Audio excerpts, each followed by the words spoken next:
Okay, I forgot to edit the title of the stream, although I suppose it's, I can do that right now. Part 6 of 5. Yeah, I was hoping to finish this, all in one session, but 2.5 hours elapsed, and I was getting bored, and Chara wanted to make a cheesecake, and so the cheesecake is done, and I'm going to try to finish this game. I'm balancing out a curiosity with how doing things randomly is might turn out with different ways of going about it, but you know what? Let's just wrap this up. Let me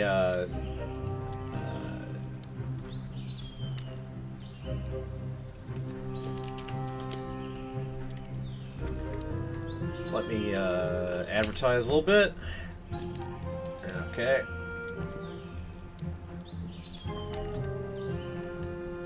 I don't think I even introduced myself properly. This is Ambassador Frisk of the Nictogen system.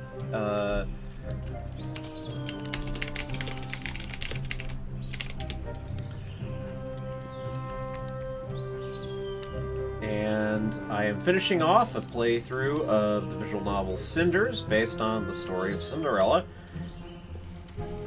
in which I am using dice that my partners in crime, my headmates, have given a slight amount of supernatural association. These are 8 d20s that have different colors that Chara regards as somehow symbolizing 8 different Norse deities. And so I've been using these to make decisions in the game, and the results have been not the most exciting in the world, if you ask me. I feel like it's just sort of led me to a less favorable version of the playthrough that I've already made. One where I'm kind of presented with more or less the same choices, except people don't like me as much. And, well, you know, that displeases me. I don't want people to like me. Kind of. I'm realizing there's a certain irony in that. Right.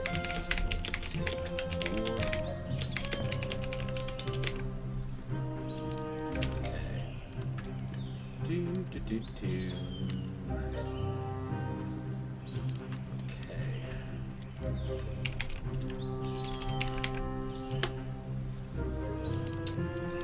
And here, and here.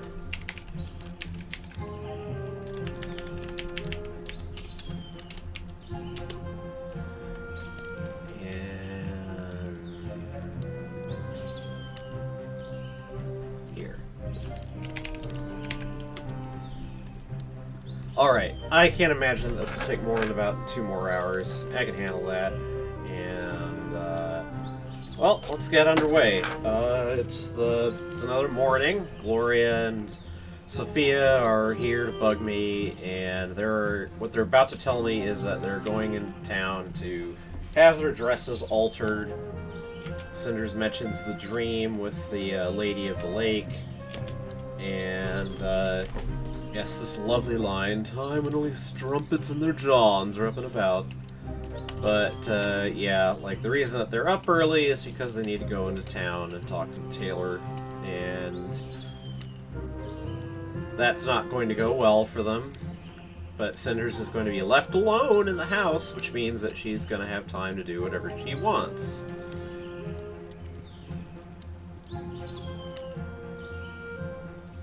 Yep.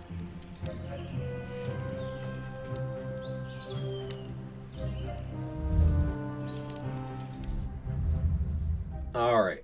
Everyone's gone except Cinders.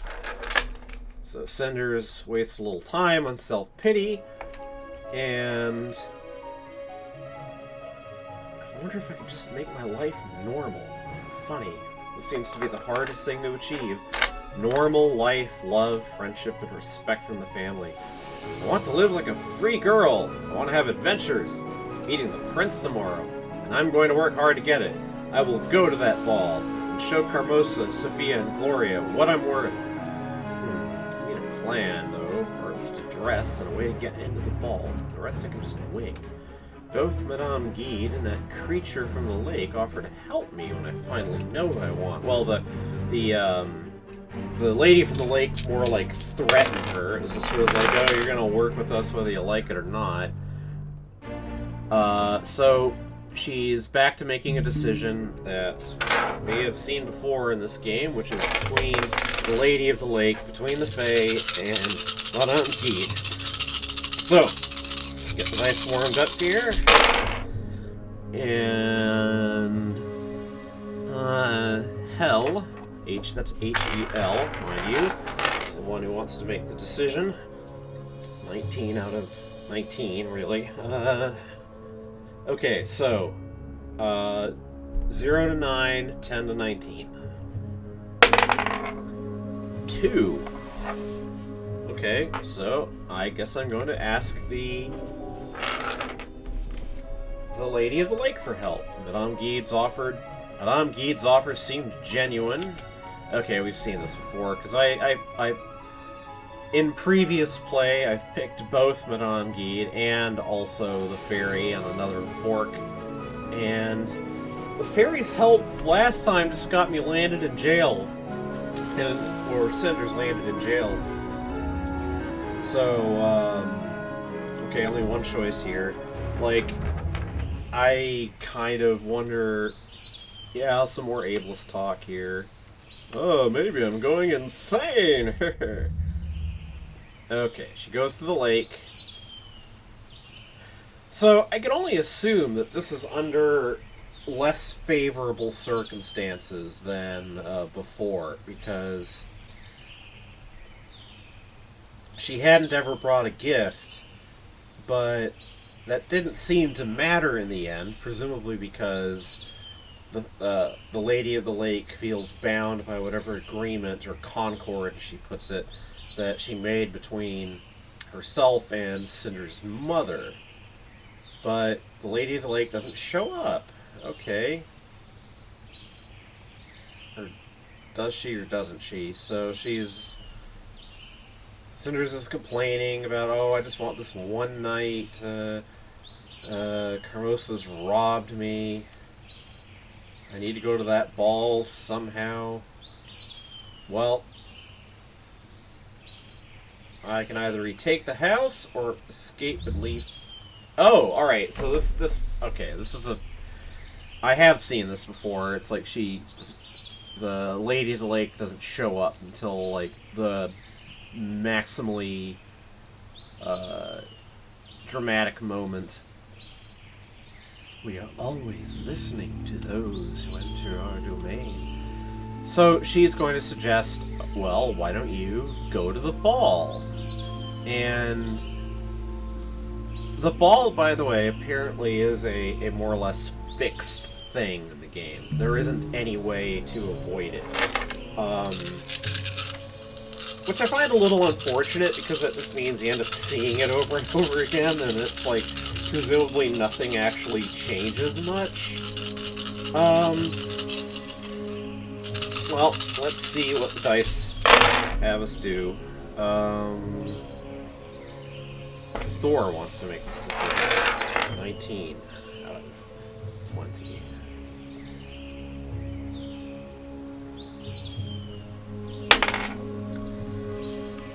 One, retake the residence.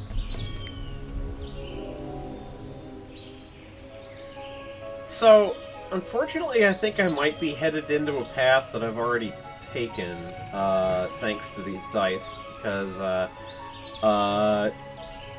I believe that this is an option that I took before, that, Cinders is saying here, okay, I'm going to have to try to retake the family. That seems to be the best way.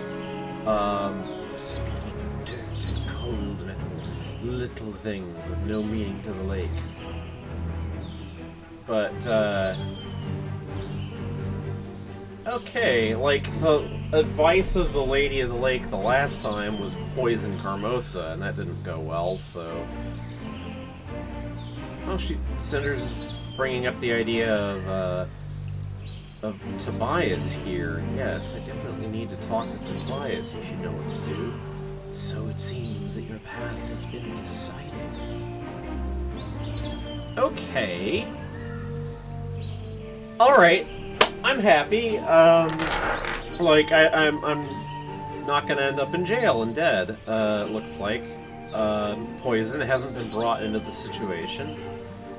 Just, she still wants to go to the ball, though. And...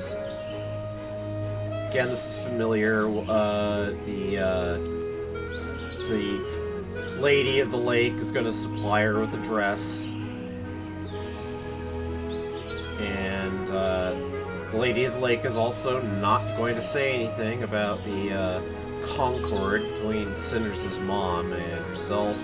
Just like, oh, you know, this will happen as fate wills, its weight and price shall unveil in time, etc., etc.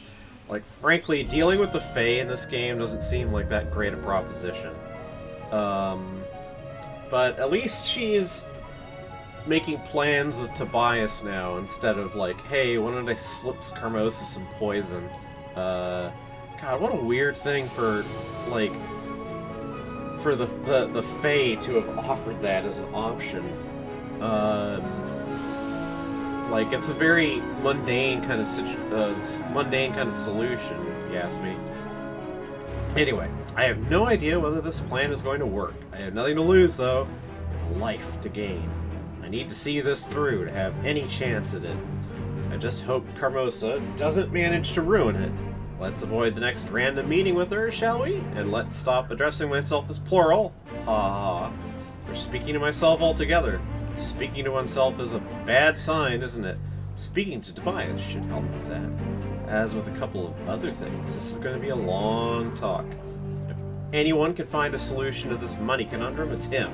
He really has a good business head on those shoulders of his. Oh, I hope he can come up with something. Okay, so basically... Cinders is going to try to make good on basically the bluff that she gave to Carmosa about, hey, what if I solve your money problems? Would you think better of me then? Which, well, it's a solution anyway. So Tobias greets Cinders, and, okay.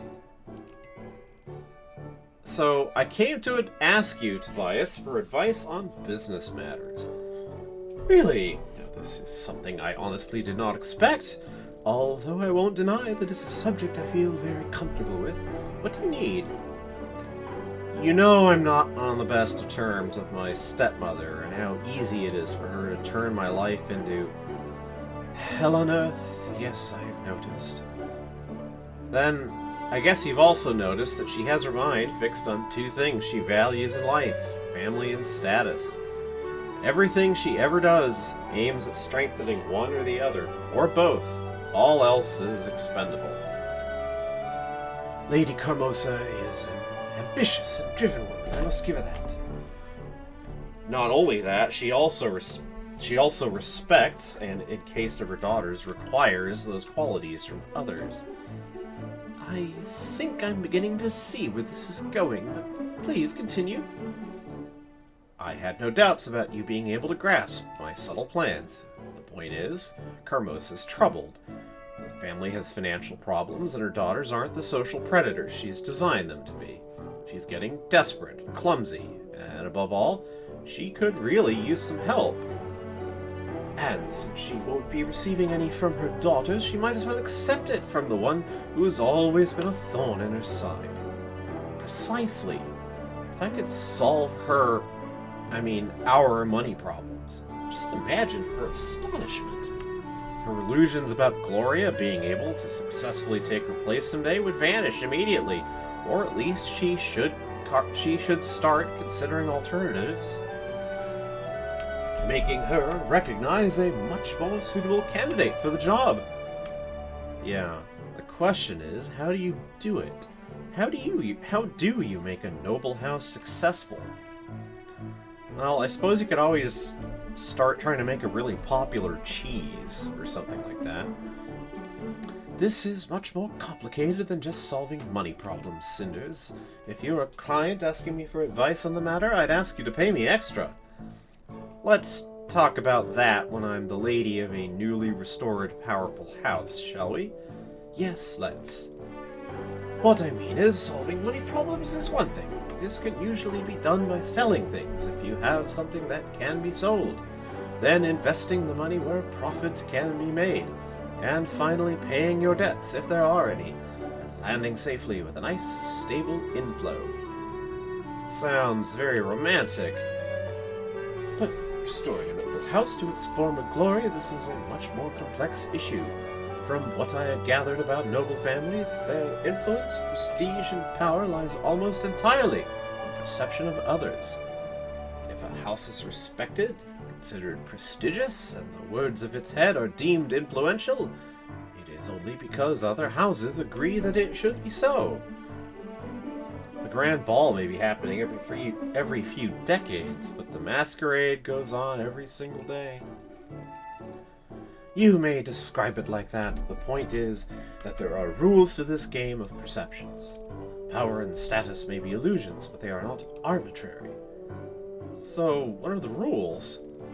That's my concern. I'm not really an expert on such things. I am just a common merchant, not a courtier. With your wit, I'm sure you could come up with something. Flattery! How very high-born of you! Maybe you're already on the right track to glory. From what a humble shopkeeper can tell you, building prestige is all about parties, societal events. Also having the right kind of people visiting you on a regular basis so that they can be described as friends of the family. So, I guess being friends with the prince might be considered an asset. Ha! Nah, princes aren't very fashionable this season. I'm hearing dukes and viceroys are all the craze nowadays. Wait, you're serious? Of course I am. Think about the ball. If I manage to get inside and speak to the prince, I'm sure befriending him won't be difficult.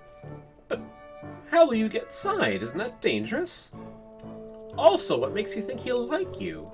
I mean, not that you're not likable or anything, but what if he's a Relax, Tobias. Just think. This is my moment. It's probably my one chance in a lifetime to simply approach him and talk. I wanted to go to the ball anyway. I might as well use it to advance my plan. But there will be gods. It's a royal event. It isn't just some party you simply crash. Trust me, I will have aid. Why did that sound ominous? Also, just look at my options. It's the best chance I have to solve my money problems, impress Carmosa, and finally change my life. I think you get too emotional about this. Try seeing it in terms of losses and gains. You're right, of course you're right. I still think it's risky, but it's surely an opportunity not to be missed. If you actually can befriend the prince himself, then you should be on the right track. It won't immediately solve your money problem, though. In time, maybe. If you play it right, you could gain honors and even some kind of land of actual monetary value. But to increase your chances and capitalize, misspelled, on the ball, you should follow up with some parties of your own. Invite the right people. Make a lasting impression. And that's a problem. Organizing a posh party like that requires money I don't have. Yes, that's what I was getting to. To solve your money problem, you would need money. Social connections are only going to get you so far. Especially in the beginning. You don't want to become a meaningless flavor of the month. Well, then I'm in a rut. I need money to make money, which I don't have. I suppose this is not going to be easy, otherwise Carmosa would do it herself. Yes, however, you have one important asset she doesn't have. Namely, being acquainted with a certain prosperous merchant who would be willing to lend you the necessary amount of gold. But only under the condition that you would be lady of the house. Oh. Interesting. You would do that for me? I would, Cinders. You are my friend, after all. I value that more than money. Plan sounds crazy, but if it works, it's your chance to finally set free. I would hate myself if I wouldn't at least try to help it. I don't know what to say, Tobias. I simply don't. Besides, I know you well enough to think your plan may just work. And in such case, I would expect some healthy interest once you get rich and famous. We would talk the details once you get back from the ball. Ha! Tobias, merchant to the very end. What can I say? This store didn't raise itself to prosperity by itself, you know. Oh, of that I'm sure. I'm really lucky to be able to ask you for advice, you know that? And I'm always happy to provide it. Just be careful out there, alright? Don't worry. I feel that for the first time in my life, I actually know exactly what I'm doing. This will work. See you soon. Bye. Thank you again from the bottom of my heart.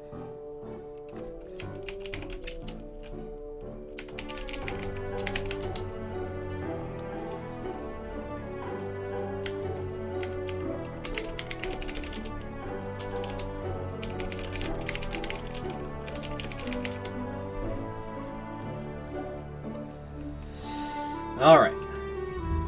And off she goes. If this were a game of chess, she'd be the queen and I a pawn. Okay, so back to the house, and she's getting ready to make her plans to, like, she's presumably at this point she's locked into going to the lake where she's gonna get a dress, and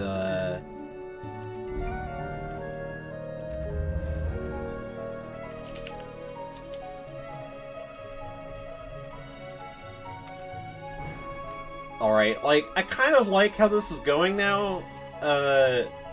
Okay, this is familiar. Okay, and yeah, this is familiar too. Sophia and Gloria are all commenting about how the dresses still don't fit despite all the time that they spent at the tailor's. They didn't feel like they could speak up because Lady Carmosa was angry at them. And Lady Carmosa is back in her chambers, bitterly reflecting on how they have to do it. This is the way the world works. Otherwise, they'll end up in a dark room all alone, like me.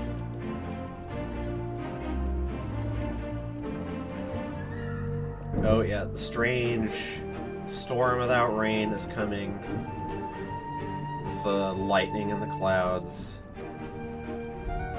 Okay, that was all the same. Okay, so the next day, Cinders still has to pick up her dress. Okay, Carmosa will be sorry. Alright, Perot is talking about, I might as well do this last job for the prince, even though he doesn't like me anymore. Okay, back at the lake. The ferry is... You are late. Okay, actually, I think this is all going to be the same as what we've seen before. So, yeah, Lady of the Lake has a gift, which is a beautiful dress made of fine fabric, complete with shoes that don't match. Or that don't fit her well, rather. I suppose they might match. Although, I don't know, like glass and leather.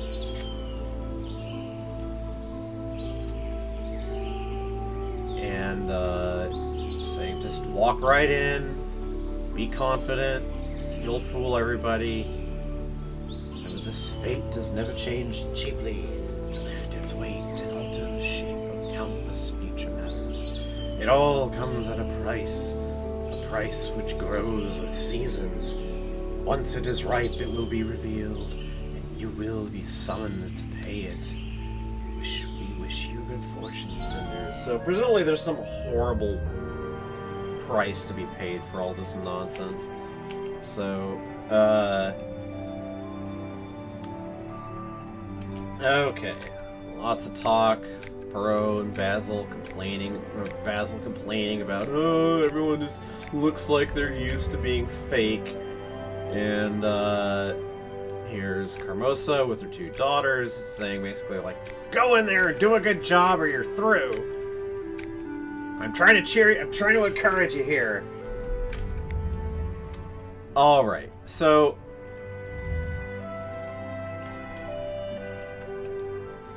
I think it's very doubtful that any of this dialogue between Prince Basil and Gloria is going to be the least bit different, so...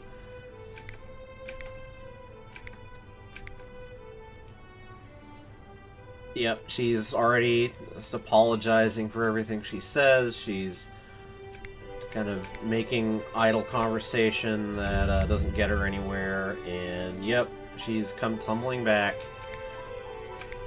And it's like, now, Sophia, it's your turn. And she doesn't want to do this. But, well... And I assume this is going to be the same...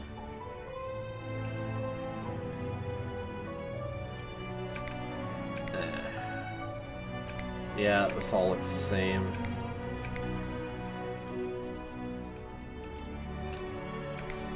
Sophia is basically saying, well, I'm supposed to be here, and I have done better than my sister did, so... Like...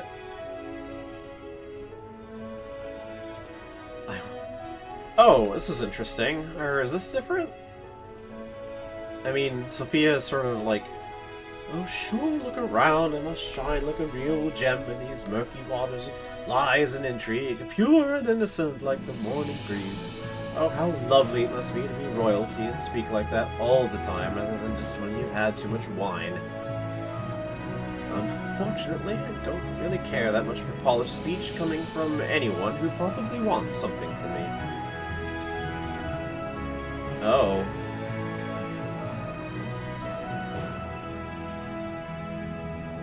Yeah, Sophia's finally just, I've done my job, and I've beaten Gloria. I'm fine.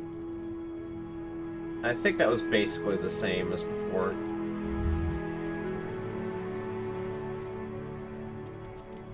Like, the fact, though, that Prince Basil sort of warms a little bit to Sophia does make me wonder again whether they're... Okay, the only choice... It doesn't make me wonder if there isn't a route that allows Sophia and the prince to get together. Alright, so... Cinders arrives in the dress provided by the Lady at the Lake, which, as I've mentioned in a previous session, is basically exactly the same as the dress that she gets from Madame Guide if you go that route, except with a different color palette and slightly different accoutrements. So, it's kind of... You can tell that I'm sort of just, let's just get through this. Because this does look like basically the same dialogue.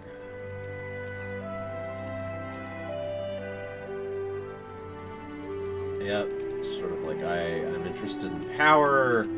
I can talk about politics in a learned manner. I'm capable of impressing you. Like, I think that an enlightened ruler who makes reforms is a good thing. So, is she going to say anything different?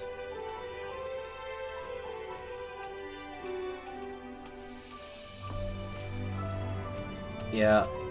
Like, this all looks the same.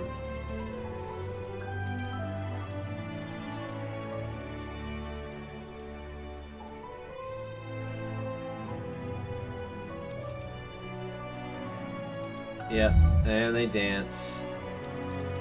And Prince Basil flatters the fuck out of her.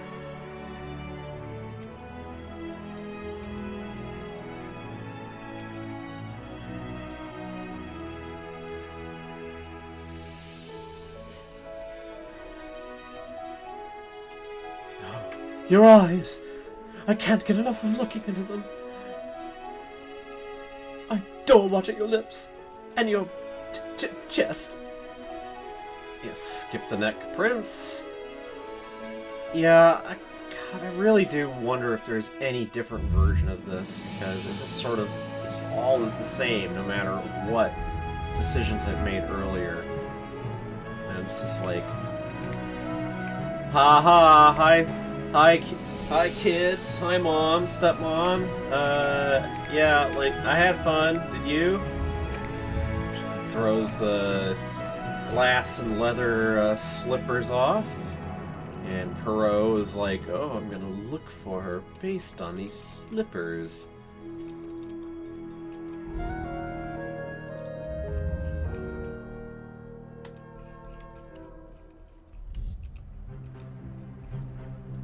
Alright, so back to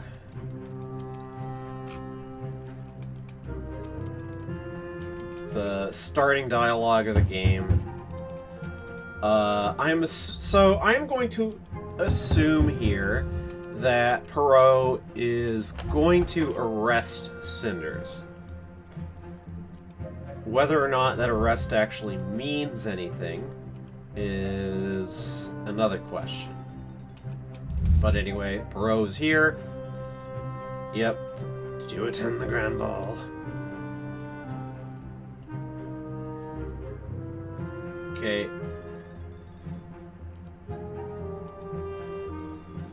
Oh, alright, maybe she's not under arrest.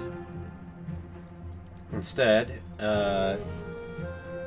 okay, so this is sort of you actually, impressed the prince, and is proposing marriage, or the prince is proposing marriage. So we're at the dialogue that we saw the first time through this game, and yeah, and like Lady Kermos says, and you know, you must be thinking about one of my daughters. No, sorry, just thinking about Cinders. But Cinders says, I'm genuinely surprised and flattered, but you can't expect me just to get up and leave my family. It may not show at first glance or when you listen to our everyday banter, but this place and people are too important for me to leave just like that. So she's declining the offer of marriage. It's not often I have to deliver such disappointing news to the prince. His endeavors were to find a good wife and a proper queen. What should I tell him? Oh, alright, I do have a choice. Like, I want to say not really. Because I just want to, like, at no point in any of these playthroughs have I really wanted to end up with the prince. But, well, this isn't up to me, really. Looks like Sigyn is the one who wants to answer this one. This is the light gray die with black lettering. So, am I interested in the prince? Should I be interested in the prince? 16 out of 20, so not really. Good. The answer I want. Please understand, I meant no disrespect for the prince. I found him to be a fascinating and intelligent partner in conversation and dance. And I'd be glad to repeat the experience, but I cannot marry a man I've just met, no matter his social standing. All I can be is his friend. If he wants to get to know me better, he's always a welcome guest in this house. We must I'll concur. The prince is welcome to visit as often as he likes. Oh my, this is gonna be hard. You are stupid, aren't you? It's not about the pleasantries and etiquette, not even about something as abstract to you as true friendship. It's the house's social standing. I am sure this friendship will be of mutual benefit to both sides. I would be glad to speak to the prince again. Please convey to him my best wishes and a standing invitation to this house. I will deliver the message to the prince immediately. He will not be overjoyed, although what can you do? You have the right to refuse. But from what I have gathered, you may expect to be honored with his visit soon. You've made quite an impression on him. Have a good night, ladies. Thank you, Captain. Good night. Are you insane to refuse the prince? There's the ableist shit again. I agree. She chose you over a life of comfort in the palace. She must have lost her marbles. Why? Why did you pass such a chance? Reviving this household can't mean that much to you. Wouldn't you do the same? I've heard of your choices in the past. And you love us so much you've just had to include us in your plans. Believe it or not, you are the only family I have left. Not a perfect one, that's for sure. But I understand making tough choices for those closest to me, even if they don't. I'm sorry to have underestimated you. I think I've gotten so used to fighting this war alone. But today, you have proven not only to be resourceful and cunning, you also understand what this game called life is about. Let me surprise you even more then. Do you remember our talk about this house's money problems? Yes, I do. I think I solved them. Tobias the merchant offered to lend us a significant amount of money, which we are surely going to need if we are to take royal guests. His conditions, nothing ever comes for free. Of course. He wants interest if we manage to gain honors and wealth through it, and he wants to see me, the lady of this house. Reasonable. And a clever going on your side, but not so fast, my dear. You still have a lot to learn. Take a close look, Gloria. Your spot with a favorite daughter has just become occupied. Shut it! Could we just be a family? I do hope this will open a new chapter in this household's life. It sure looks like you'll get your wish. Would you mind helping me with tomorrow's planning? More than glad to. Well. Okay, and now I think we're back to a scene that we've seen before, and it's so the shady character who ends up acting something like a Greek chorus in this, someone who comments on events and even criticizes the actual players. She, like, we've seen Madame Guide get kind of some talking to from the shady character, and we've also seen the Lady of the Lake get sort of like, you know, the shady character saying, "Oh, I think the little lady used you. She's maturing, see, and memory means nothing then. In time, she'll forget all about you." I mean, presumably, though, because the Lady of the Lake has been involved in all this, that I'm expecting some sort of little ending thing where it's like, well, you know, she had to give up her firstborn or some nonsense like that. But yeah, this is something we've seen before. The shady character kind of taunts the Lady of the Lake, and she tells him to go, but it's sort of like, I hit a nerve there, didn't I? Always wondered why didn't any of the good kings chop your woods for forges and houses? Must be something to do with your charming personality, eh? Like, that sounds almost like a threat, if you ask me. Like, you'll be all alone. Oh, I got an achievement. Unlocked family necklace. So, finally at the ending. Cinders finally manages to drastically change her life and retakes her residence from Lady Carmosa. She starts a new era for herself and her family. After the events of the Grand Ball, Carmosa recognizes Cinders as her best successor and steps down from being head of the family. For years, Cinders could count on her support and advice. Lady Carmosa dies at an old age, happy to see her family finally prosper. While the events of the Grand Ball turned the court's attention towards her, Cinders doesn't really have any grand plans for her noble house. She lives a calm, quiet, and happy life, finally free from Lady Carmosa's plots and expectations. Unfortunately, Cinders is unable to fix the relationship with her stepsisters. The three young women continue to hate each other, especially after Cinders becomes head of the family. Sophia and Gloria constantly intrigue against Cinders and look for any opportunity to undermine her effort, becoming a source of many troubles in the future. Cinders never meets the love of her life. Eventually, she is forced into a common-sense marriage with an heir of another noble house.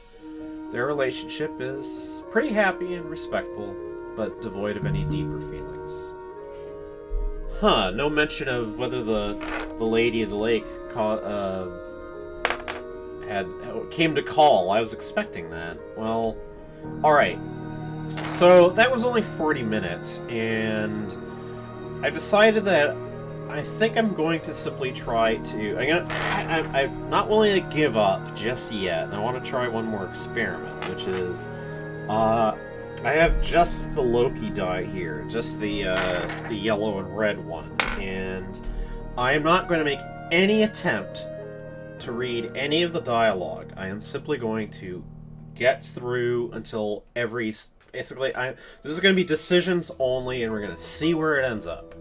Because I am kind of curious. This ended up a little better than I expected. Oh,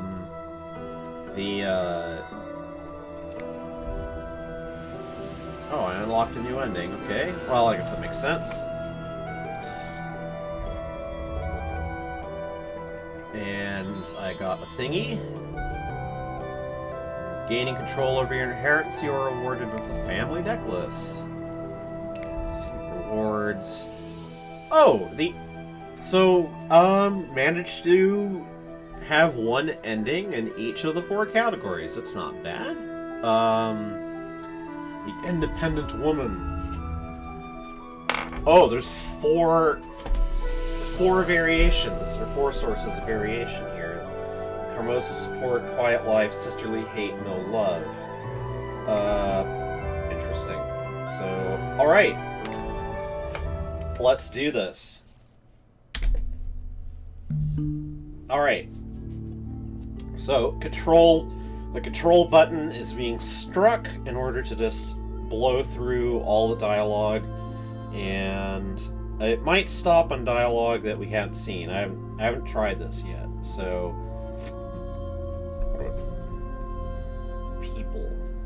People deserve a second chance, should get what they deserve. Alright, Loki, what do you think? 1 to 10, 11 to 20. People should get what they deserve. I sort of expected that of you. Alright, thump. Yep, everything just goes at top speed. Alright, so next choice. Do I tell the truth to Sophia, or do I lie to her? Loki says I should tell the truth.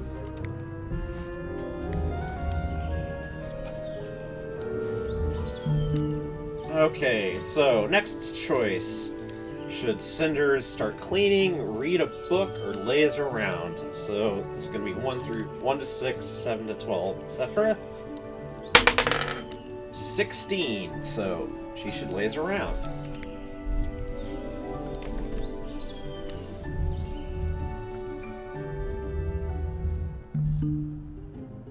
Okay, so next confrontation. Gloria is taunting her about daydreaming about a prince coming to save her. So, 1 of 3. Okay. So, 3 out of 20, so not really. Oh, Looks like this is actual new dialogue, I think. Not really. I'm not a little girl anymore, Gloria. I learned a long time ago that I can't rely on anybody but myself. No prince is going to magically appear and rescue me. My, you really are more intelligent than you look. You've already learned such a great life lesson at such a young age. I'm impressed. I suppose you have that much over Sophia, at least. This stupid girl still clings to her childish fairy tales. Interesting that that's being said about Sophia here. Well, it's none of my business what she does in that empty mind of hers. There are more pressing issues at the moment. Specifically, Mother would like to speak with you. She says she has a special job for you, no doubt something rudimentary enough. Okay. Alright. So, Gloria is saying, alright, Lady Carmosa wants to talk to you, and I have a choice of reactions here. Loki says, are you not tired of this? Okay, like, this is... like, kind of not sure exactly all that we skipped here, but yeah, like, Lady Carmosa is giving her the job of going into town to give 200 sovereigns or less, if possible, to Tobias. So, alright, Loki, don't steer me wrong. I know, what a thing to say, huh? So, 19. That's a reroll, actually. Let's see here. 10. So, what if I refuse? Oh god, I didn't actually want to skip that. Oh well, I mean, we're kind of just goofing off here now. So, well, whatever happened, we are now choosing between going to the forest or back home. Loki says go back home.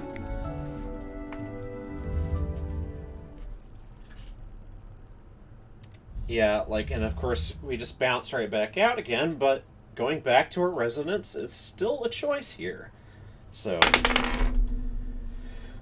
but this time the die says 8 out of 20, so we're going to the forest.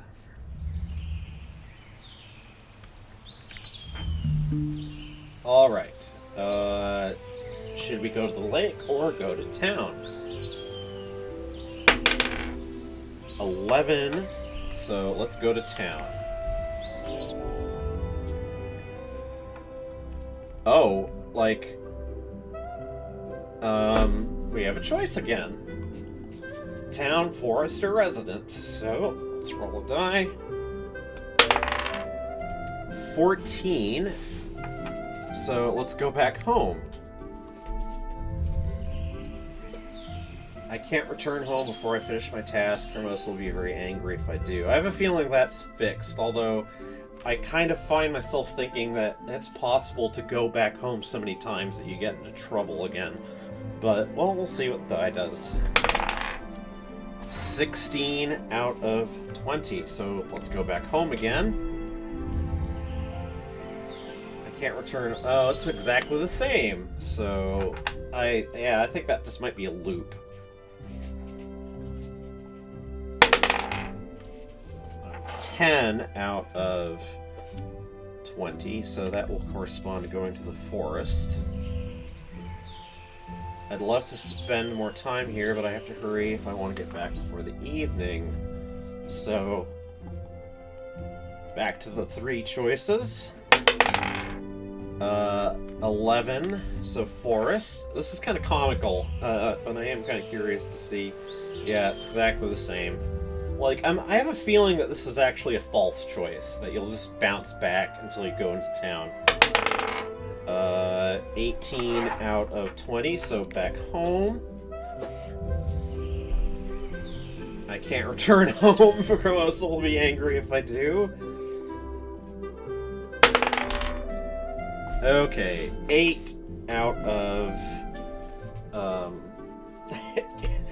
8 out of 20, so unfortunately that corresponds to going to the forest.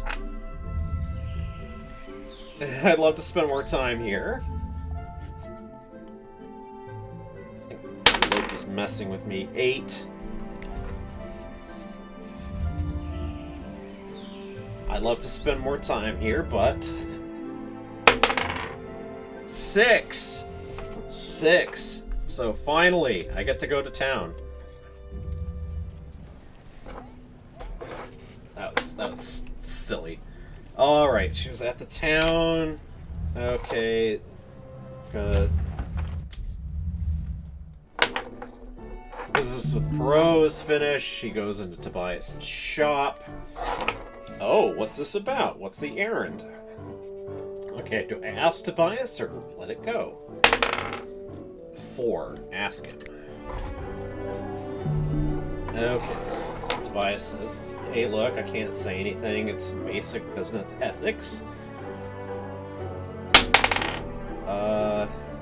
Okay, 14 this time, so I understand.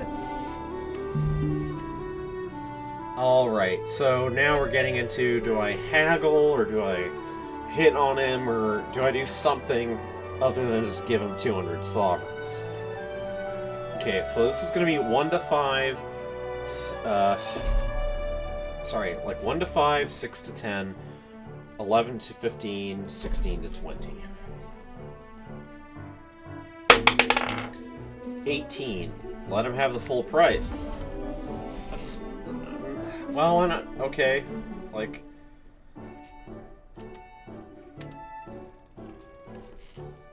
oh! Tobias says, oh, I'm glad, she would have tried to haggle. Was I supposed to haggle with you? Aww, but Tobias is impressed. That's cute. It's a pleasure doing business with you. Oh, how sweet. Oh yeah, and that's just like, okay, like, tell Carmosa that, you know, all by doing the thing. Okay, 3 choices. So, roll the die. 13. That corresponds to... let's see, what was it? It was going 1 to 6, 7 to 12, so 13 corresponds to going back home. Okay. So, Carmosa's going to be peeved because, oh, but at least she returned early, which I find hilarious considering that actually Cinders spent a lot of her time just walking back and forth between locations, but I suppose that was free. So,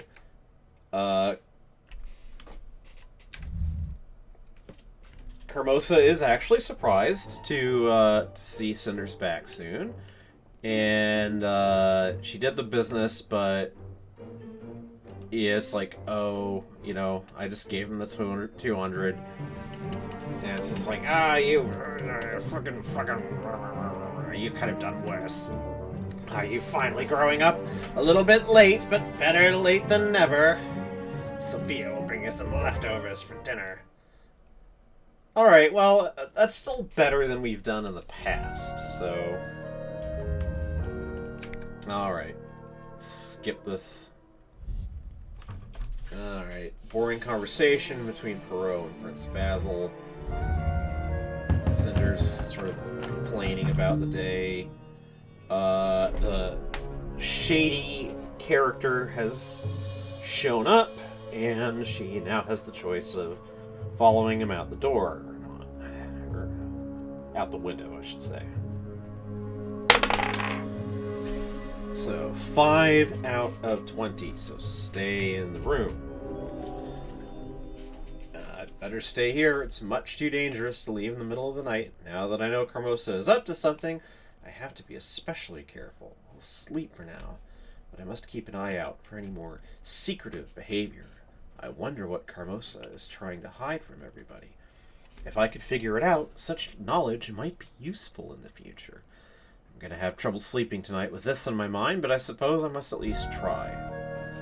Alright, no dreams. We're back to the lake and the shady character having passed out, and the prince and Perot just happening to be there. I guess my trip into town yesterday took more out of me than I thought. Yeah, she's just been sleeping in. Okay, so back on familiar ground. Lady Carmosa is angry. Sophia ends up stuck working with Cinders on dinner. So, how do we address Sophia here? 12 out of 20. You sure told her. Oh, damn it. That's the trouble with the sort of skip option, is that I'm actually...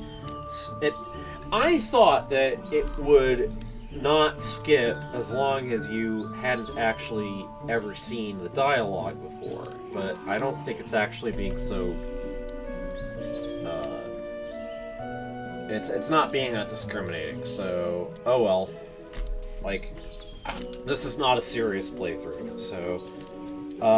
whatever happened, whatever Sophia said, we're back. We're in the kitchen now, talking with her, and, like, will this conversation go smoothly or not? Now, this is the first decision, so 2 out of 20. I should respond by telling her what it was like before the stepsisters moved in. How was it? Well, so 1 out of 20. It was great! It was fantastic. I loved it all so much. Everything was so magical. He tried very hard to keep the worries of life away from me. It was like living in a fairy tale. Demons, I used to wonder what having a proper father would be like, but I think I'm all cured now. It sounds like keeping in touch with reality wasn't exactly his forte. That may be, but I was just a kid with a happy childhood.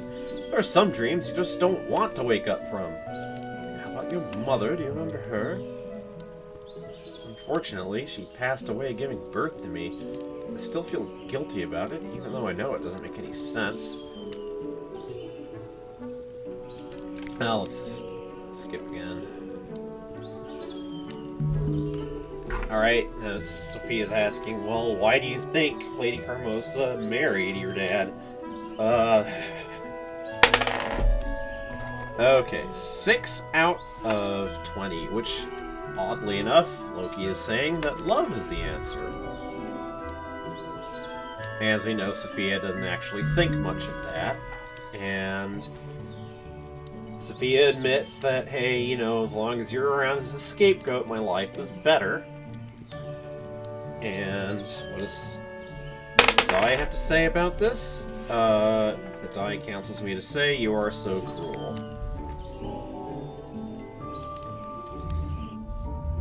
Okay. Blowing through stuff. Presumably that didn't actually end up well. So, cemetery and our residence. 7. So that is the cemetery. Okay, so... Alright, so we're gonna meet Madame Guide, and Madame Guide's gonna mention, that she's been taking care of Cinders' mom's grave out of a sense of obligation. Let's see, are you a witch? Okay, 12 out of 20, so that's the people can be stupid option, which you've seen. Madame Guide is, of course, like, you know, you shouldn't say things like that. Do you believe in magic? Well, what does the die say? 13 out of 20, so that is the I believe in myself choice. I prefer to believe in myself. But that didn't really answer the question. Well, it hardly matters whether magic is real or not. Some people think that their life is ruled by fate. In reality, it's just easier for them to blame everything on fairies instead of their own mistakes. I prefer to take my fate into my own hands. So it doesn't matter if magic exists. I still aim for what I want. What a rare and refreshing outlook on life, especially for a young girl. Most women in this weird country seem content to accept whatever is handed to them. Perhaps you would like to visit my shop. So, alright, that's kind of... Alright. So we have that looming over us now. We have the choice between cemetery and residence again, for some reason. 3 out of 20, so cemetery. I can't stay here any longer. Carmosa will notice that I've not left yet. So it's another one of those non-choices, but still, we can roll for it. 4 out of 20. Go back to the cemetery. Yep, same dialogue. Carmosa will be angry. 10 out of 20, which unfortunately is still the cemetery. So we get to see the same dialogue again.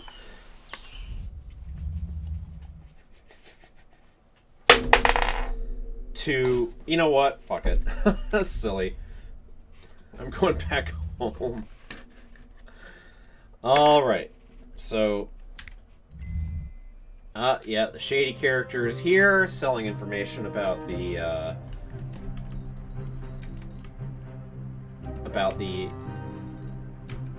oh. I'm leaving right away. I want to discuss the love of Mademoiselle with my foul presence. So I can't skip through it for some reason, even though this is familiar. Okay. So here Cinders has the chance of asking one of the sisters about it or not. 13, so leave it. It's probably best not to let anyone know I saw that man. Okay, so she's going over her day, kind of wondering what the heck's up with this shady character. What was he doing here? Hermosa is acting rather suspicious as well. So many questions. Okay, so she's gonna go to sleep. Alright, morning, stuff happens. Alright, Carmosa is now gone, and the sisters are arguing. Cinders is intervening in the argument, and she has 3 choices. The die rolled 20, so re-roll. 17, so side with Gloria. It's different. Sophia, I'm afraid Gloria raises a good point. If Carmosa's gone, someone has to take care of this place. Finally, the voice of reason!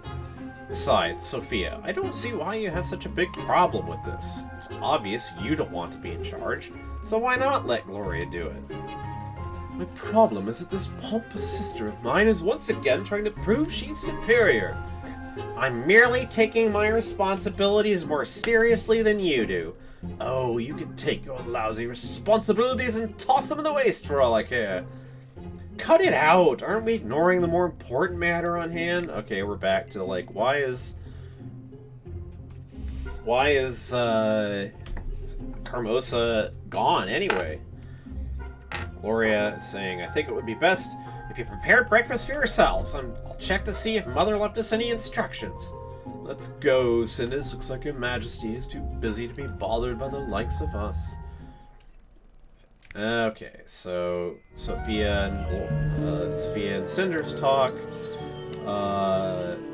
Cinders is preparing to leave for town. Remember that she had the choice of either telling Gloria or not. Doesn't really make that much difference in the end. 20, so tell Gloria. It might be a little different, though, that we've kind of taken Gloria's side in the earlier argument. So Gloria's saying, is there something you wanted? Cinders says, yeah, I want to go into town. Gloria's like, well, how considerate of you, but why should I let you go? Well, at least we have a choice here, so things might go smoothly yet. But we have rebel, offer to help, and appeal to her pride. 18, so appeal to her pride. Don't see why you wouldn't let me go. I could sneak out, but I respect you more than that. I know you're taking your responsibility seriously, which is why I'm cooperating. You're not going to abuse your authority, are you? I know you're better than that. I appreciate your respect, and you did the right thing coming to me, so I can go. Of course. Just be sure to return before dark and make sure all your chores are completed. I will, thank you. Oh, alright, well... now we have a choice of going to town or to the forest. 12 out of 20, so the forest it is. I'm lucky that Hermosa's gone. I can do anything I want. So, alright. Time to go into town. Oh, so she just ends up going into town anyway. Alright.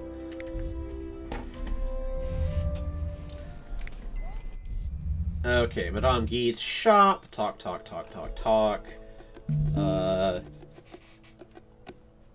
So remember that Madame Guide compared Cinders to her mom, reminding her that her mom was actually a practical person. So, it's this choice. We have 7. Oh god, like, that's exactly the same option that we had all the time. So, well, I'll just do what the dice says. Okay, so now it's like Madame Guide is praising Hermosa. We have a choice to agree or not. Oh. Alright. Agree with Madame Guide. I suppose if you look at it that way, Hermosa is pretty capable. From what I've heard, she hasn't had it easy. I know she had to work hard to stay where she is. I mean, the house is still standing after all, so clearly she knows what she's doing. But that doesn't make me like her anymore. That is the price she's had to pay.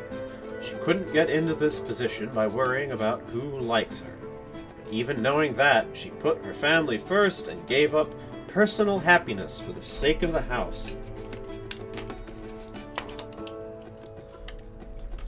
Something worth respecting. I was wearing the wrong glasses, by the way. Certainly I respect her. I understand what you're saying, but it's still hard for me to like her. As long as you respect her sacrifice, you're a wise child. No matter what path you choose to pursue in life, you'll have to sacrifice something, after all. Alright, so... It's like, how are Madame Guide's asking about how Cinders likes Lady Carmosa's daughters. 16 out of 20. They are the worst. They're the worst. Don't even get me started. They're both just warped reflections of their mother. They try to be like her, but fall so short. They're cruel and cynical, but without any of the ambition or other qualities you admire Carmosa for. The worst part is they're doing nothing more than making themselves miserable for no reason. If we banded together, we'd be able to stand up under Carmosa's iron rule, but they push me away instead. It's their own fault that they're miserable, and they don't even see it. It seems that things are difficult for you, so, yeah. Madame Guide's like, okay, you're unhappy, what are you gonna do about it? Well, 8 out of 20. That corresponds to learning more. Okay. Seen this. Alright, Madame Guide's like, get out of the shop, I got work to do.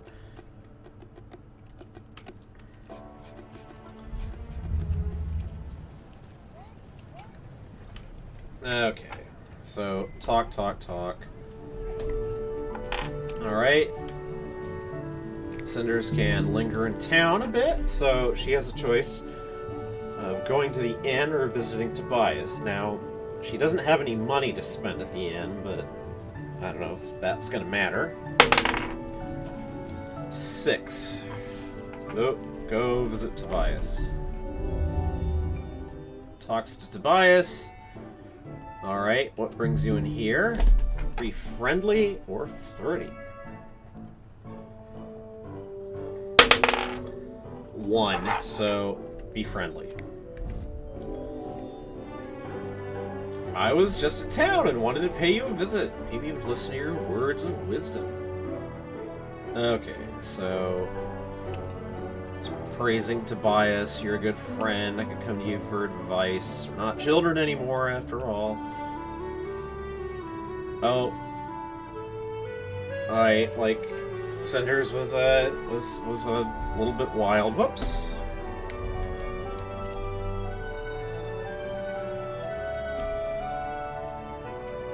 She snuck a dead rat into her nanny's shoe. Tobias thought it was very funny. Same here. Poor Nanny. She was such a dear. We got into so much trouble, but I still enjoyed myself. Alright. So...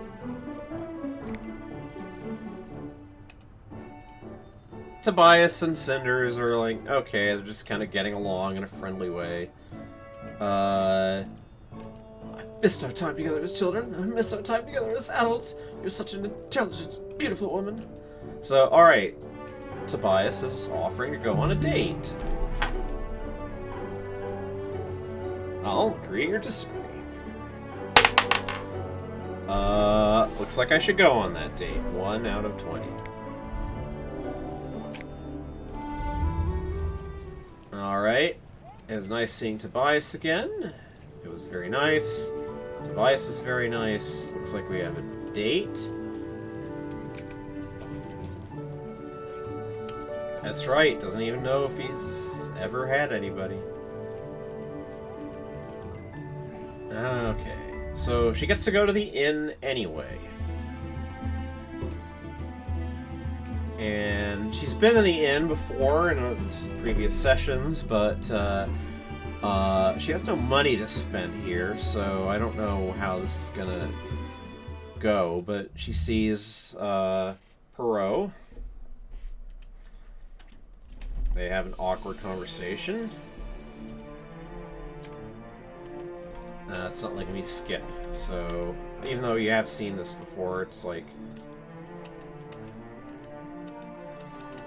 She tries praising him for... well, she can't... She has the option, I should say, of either praising him for fighting against and killing those bandits who kidnapped a child, or asking, did you really have to kill them? Which is what I'm going to ask here. 3 out of 20. So... Well, it's... Perot saying it was my duty, there wasn't anything I could have done. It might have been actually the most merciful thing, because the crowd would have done something worse, maybe. Alright. Cinders talks. Oh, here she is with Tobias, so the date's about to start. And we've seen this date before, so it's like... there's a lot of conversation without choices. Oh, but Tobias is saying, hey, you've never flirted with me before. 11 out of 20, so that corresponds to... Was I flirty? Yes, I was! Of course I was flirty. I hope you're not feeling threatened by women who take control. Who prefer to stop reflecting and start acting? Not at all. I'm more than comfortable with that. Besides, like you said, perhaps I'm slightly too far on the reflective side, but not far enough not to respond to a beautiful woman's attention. Well, I certainly hope you're not. You've barely seen a peek of how attentive I can be. And I'd hate to see you running for the door because you prefer damsels who wait and pine. I thought you promised. No more fairy tale metaphors. Haha, I'll try. Saved by the plates. Alright, so they talk some more, flirt some more. When's the next choice? Okay, so I can talk to Tobias either about plans and dreams, hopes and dreams, if I may say so, or his love life. I'll talk to him about his love life, 15 out of 20. I want to know why this young, handsome, and successful shopkeeper remained a bachelor all this time. What's going on inside his heart? You can be very inquisitive, Cinders. The answer was very boring. I simply haven't found the right woman yet. But how is that possible? I'm sure there were and are dozens of ladies dreaming about becoming Mrs. Tobias. Oh, of course there were scores of them. I'm joking, Cinders, but you're right, there were some candidates. Nothing more than that. Never lasted very long with any of them.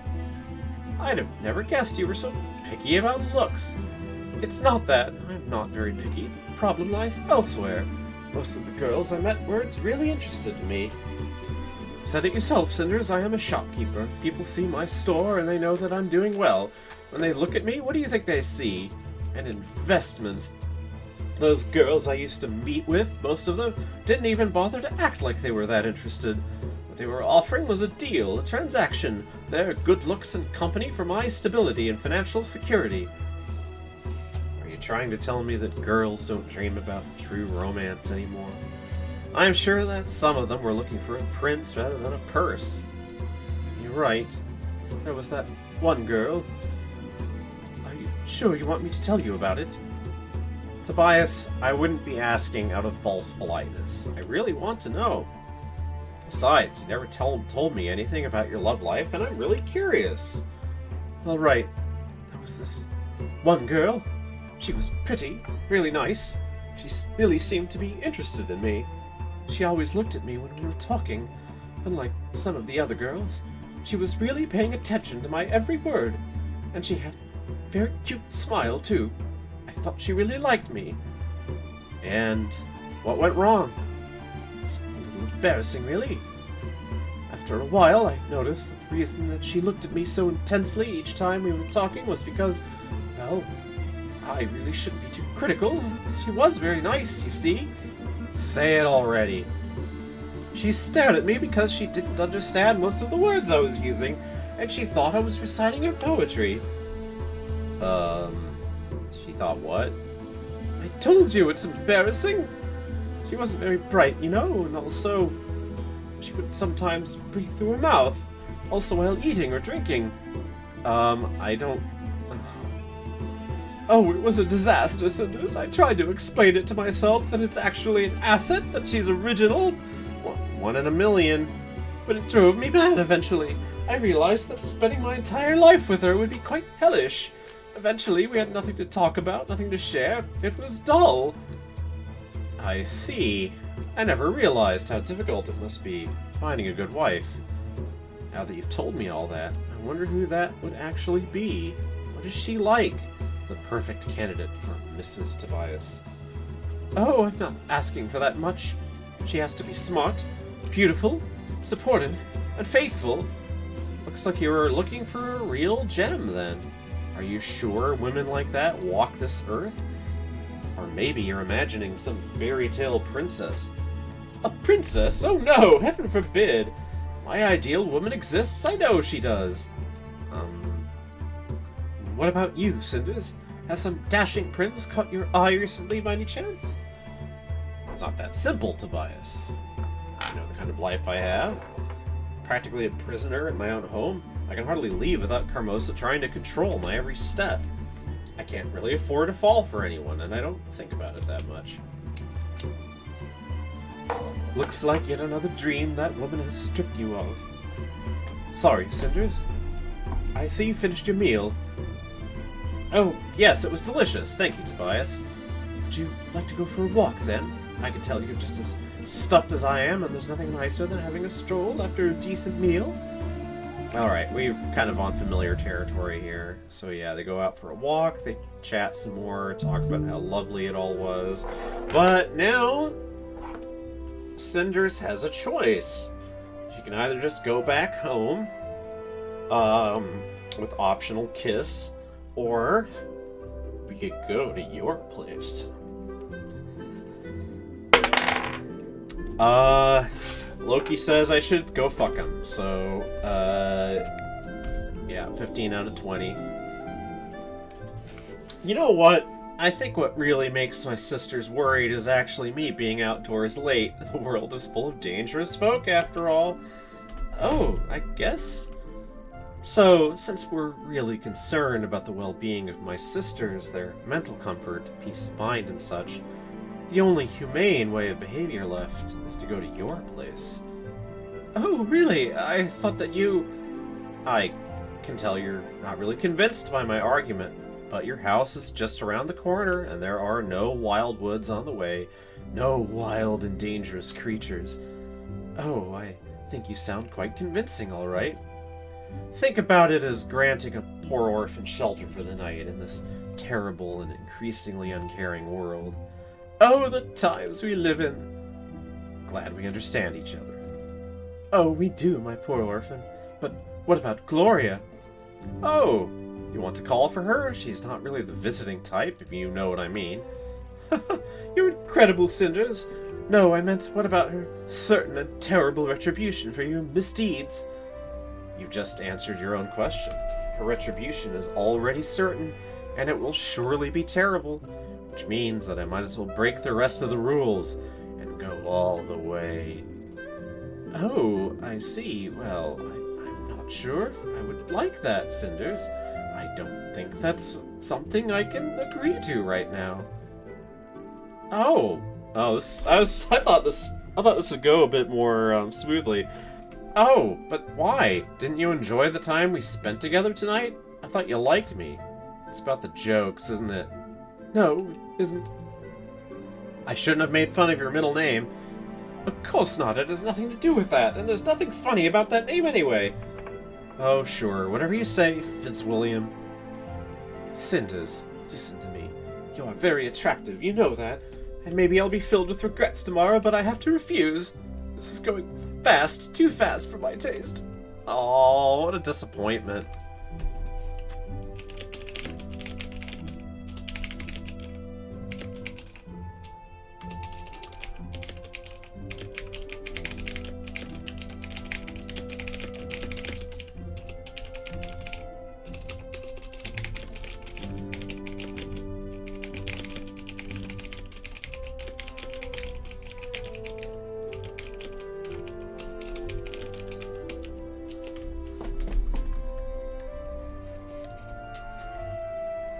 Okay. Oh, what do you mean? A few days ago, we were just a couple of childhood friends. We could discuss our first experiences with eating solid food because we had them together. I would never discuss such a personal topic with you, but you are correct. I had witnessed your first bites, and you had witnessed mine. No reason to deny that. My point is, a few days ago, you were a child in my eyes. Now you are literally trying to seduce me! I don't think that's a proper usage of that word. It doesn't matter. What matters is that it looks all too similar to me. I've met plenty of women who tried to manipulate me, and I don't want to waste my time like that ever again. Especially with you. Oh, I see. I hope you do. I am at a loss here, Cinders. I really can't say if that's what you were trying to do. I don't know if this is your take on manipulating me. And the problem is, I don't think you know that yourself. I understand. So, it's just something that I don't really appreciate in people. And I really hope you're not like that. But right now, I'm not in the mood to take the risk of verifying that. I hope you understand this, and that you can tolerate this strange quirk I have. The fact is that I did have a very good time with you. So I hope that you will stay around for a little while longer, and we'll find out where this takes us, alright?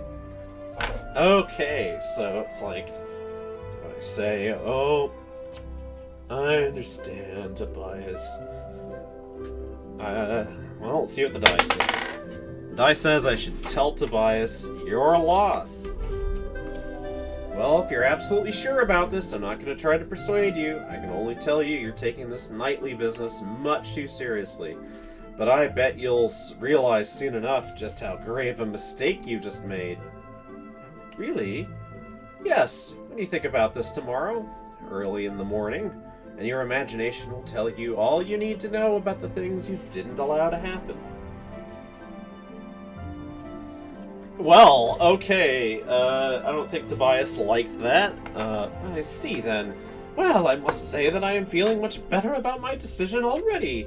You may be right about me having some regrets tomorrow, I'll give you that, but this is really someone else I'm talking to right now, not the Cinders that I used to know. Of course not. We're both changed, remember? We've grown up. Exactly. That's precisely the reason I want to get to know you first, rather than just jump into bed together. Jumping sounds good, but really, Tobias, why the bed? I'm serious. I don't want to lose a very precious friend. You're such a bore, but have it your way. You bore. You are right. I'm really not into this kind of fun. I just don't find it entertaining enough to be worth the risk. It's playing too fast and too rough that can make you really dull, Cinders. And I mean, seriously boring. Thanks for the advice, Gran. And if it's actually about something more than fun, something you prefer not to speak about now, well, you know where to find me later. Who knows? Maybe you'll have another chance to come to town soon. Maybe I won't. Indeed, who can say? Well, I hope you can, and I hope you will come. I'll be looking forward to that. Again, I've had a really nice time. I can only hope so. See you later, Tobias. Pleasant dreams. Right. Take care, Cinders. Well, that didn't quite go as I was hoping. Alright. Okay, just talk.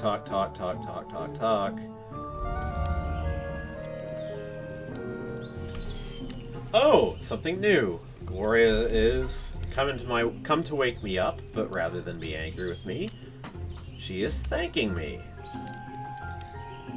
Alright. Our relationship hasn't been very good in the past. You're starting to behave more reasonably, you get the common interest better. And that's kind of... Alright, Gloria's being nice. Cinders is just like, well, okay. Fine, good. Alright, I mean... now I have a feeling that this is,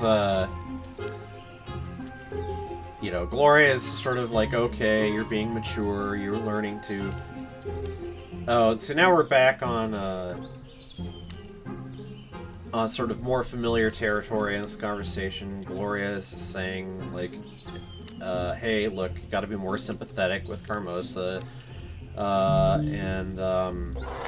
Well, I mean, the conversation got off to a fairly smooth start, but now we're kind of poised to anger Gloria again.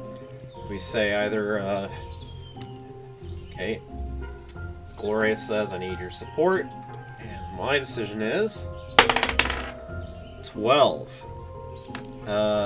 You are wrong. Oh dear. So much for goodwill. Alright, so Cinders and Gloria have an argument, and it's just like we have a choice of either apologizing for having angered her, reason with her, or fight back. We've seen this twice before. Reason with her ended up that choice both times, so I'm really hoping for something different this time. 17. Fight back. So, Cinders says, look, you know, why should I be friendly with you? Gloria is just like, all you do is whine.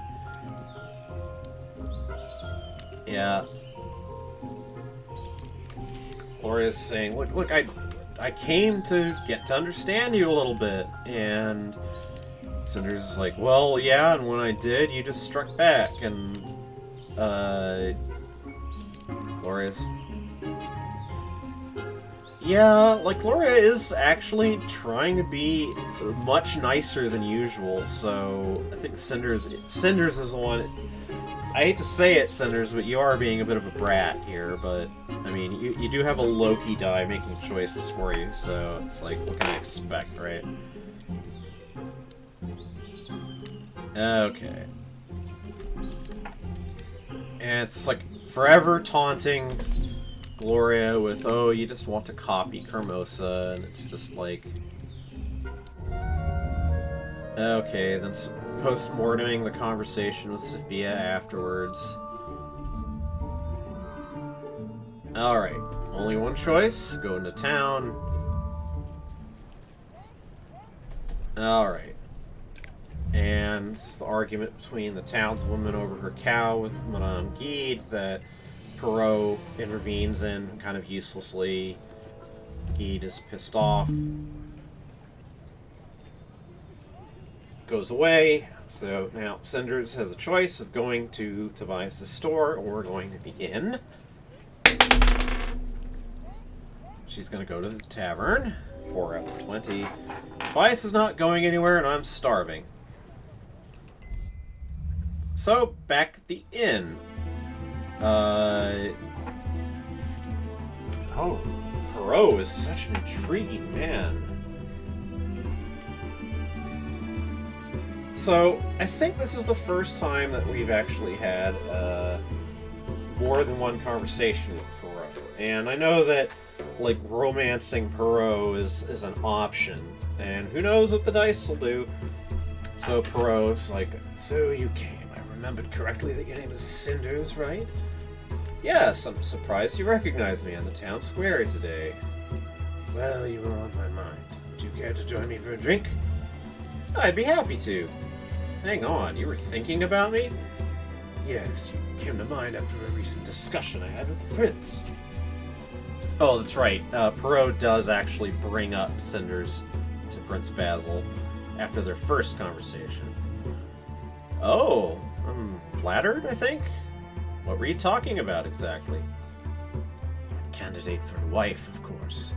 Surely you've heard about the king's last wish. Actually, I haven't. According to the king's final wish, the prince cannot be crowned until he has found a wife for himself. So the coronation is being postponed, and every noble in the kingdom is trying to foist a daughter on him. It's been very tiring for him, as many of these women are groomed for looks alone. He is losing faith. But I think that the world still holds many bright and intelligent women, and you're a living proof. Oh, well, I'm grateful for the compliment, but I'm not sure what else to say. My apologies. The drink is making me more direct than is proper. These days there's little to pass the time in my position, so I spend many hours here.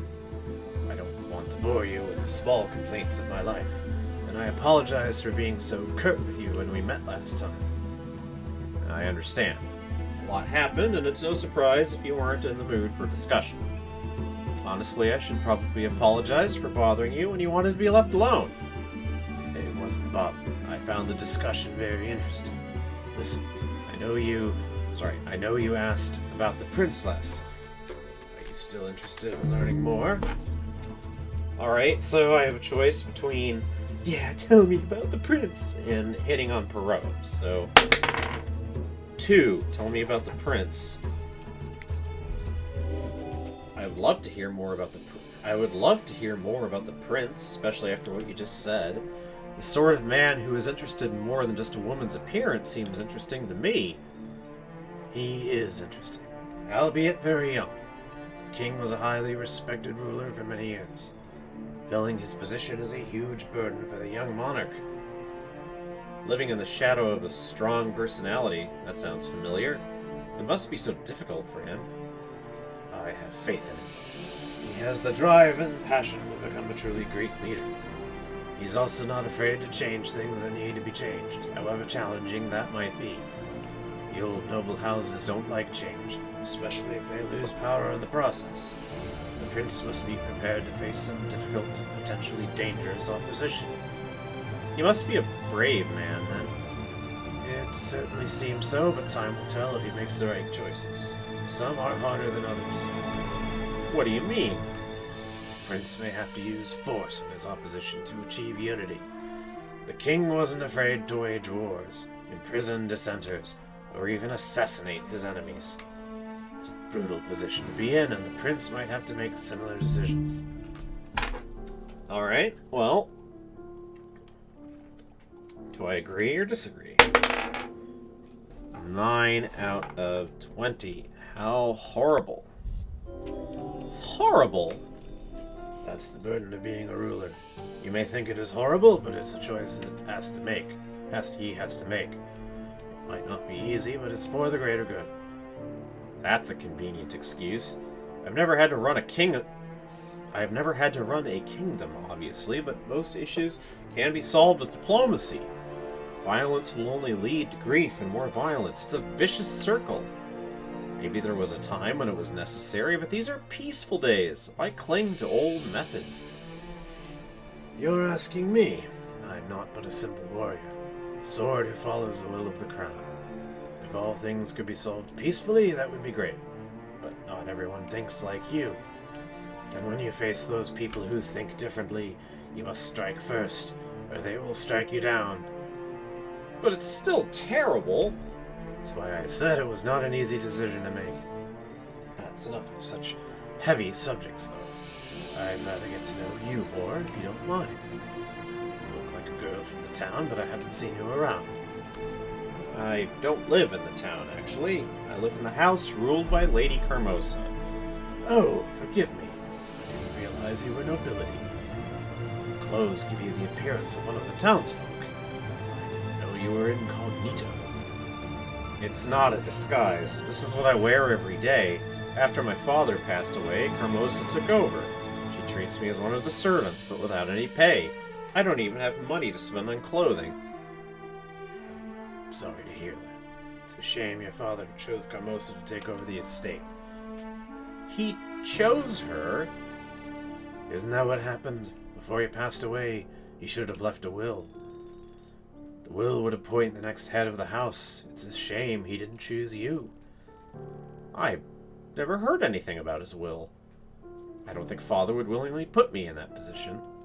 That doesn't sound right at all. If Lady Carmosa wasn't appointed, she's breaking the law. I didn't realize that. Something about this situation seems suspicious. I hope you get it sorted out. I wish I could speak with you longer, but I must start my patrol. It was a pleasure talking with you. If you ever need anything, I'll be happy to help you. Thank you. I'll see you then. Take care of yourself. This is the first time I've heard of Father's will. I wonder why he never wrote one. Unless he did write one.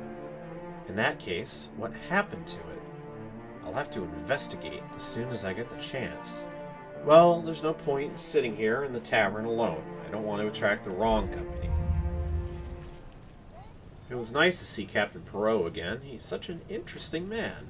His persona is so rough and intimidating, and he carries himself like a man who's seen war. But he's also straightforward and honest, almost naive, like a child raised on tales of knighthood. The fact that he still holds on to his ideals after all of this is admirable. There's something pure about it. Really, it was nice to get to know him a little better. Still, it's pretty early. I think I should go visit Tobias. Who knows whether we'll get another chance to talk after Carmosa comes back. Oh good, we get to see Tobias again. Alright, so kind of hoping for some sort of follow-up. Oh, no.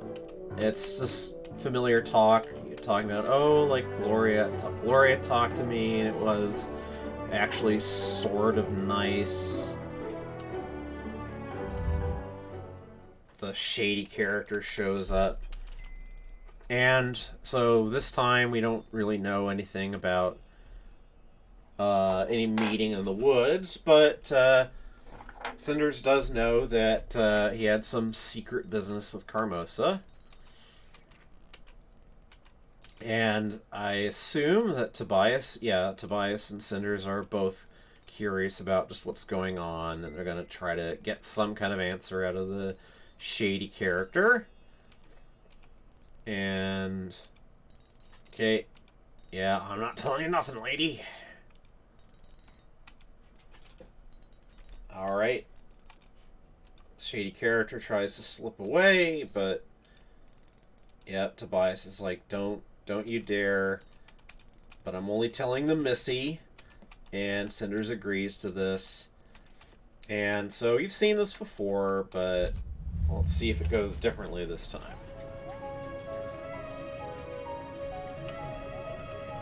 Okay.